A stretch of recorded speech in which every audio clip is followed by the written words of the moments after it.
Presque tous les tatoueurs ont aujourd'hui abandonné le filaire pour tatouer avec des batteries, mais toutes les batteries ne se valent pas. Certaines ont des chutes de tension dès que vous passez sous les 30% de charge. Vous perdez en régularité, ce qui peut se ressentir dans la frappe. Et très souvent, la batterie est scellée à l'intérieur. Une fois qu'elle est fatiguée, elle est bonne pour la poubelle. Et vous êtes bon pour dépenser à nouveau 300 €. Aujourd'hui, on analyse la Rover R1 de chez Musotoku, qui règle tous ces problèmes. Avant de commencer, pense à t'abonner si ce n'est pas encore fait. Je vais faire d'autres comparatifs et tests de matériel régulièrement. Entrons dans le vif du sujet.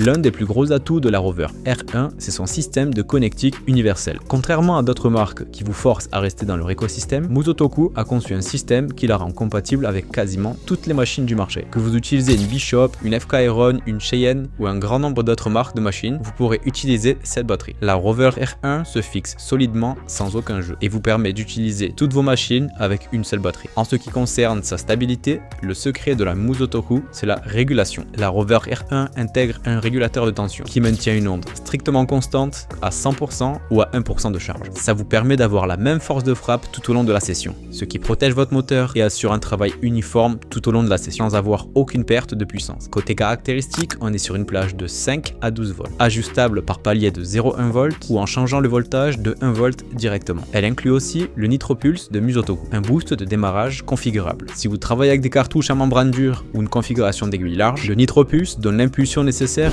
pour lancer le moteur sans aucun stress mécanique. Côté poids, elle ne pèse que 72 grammes. Son ergonomie permet de garder un centre de gravité très bas et d'éviter la fatigue au niveau du poignet sur de longues sessions. Et le meilleur dans tout ça, elle fonctionne avec une cellule Li-ion 18350 qui est remplaçable, que vous pouvez trouver sur le marché pour une dizaine d'euros l'unité. Le pack contient 2 batteries et un chargeur. Pendant que vous en utilisez une qui a 5 à 7 heures d'autonomie, l'autre est en charge, ce qui permet un cycle de travail sans fin. Et surtout, je reviens là-dessus, ça vous permet de ne pas dépendre d'une batterie interne qui finit par mourir au bout de quelques temps, sans avoir la possibilité de la remplacer. En résumé, c'est l'investissement le plus intelligent si vous voulez une batterie polyvalente, durable, rentable sur le long terme, et capable de s'adapter à un grand nombre de machines. Tous les liens officiels sont en description. Dites-moi en commentaire sur quelle machine vous allez l'installer. Et n'oubliez pas de vous abonner. À très vite pour le prochain test.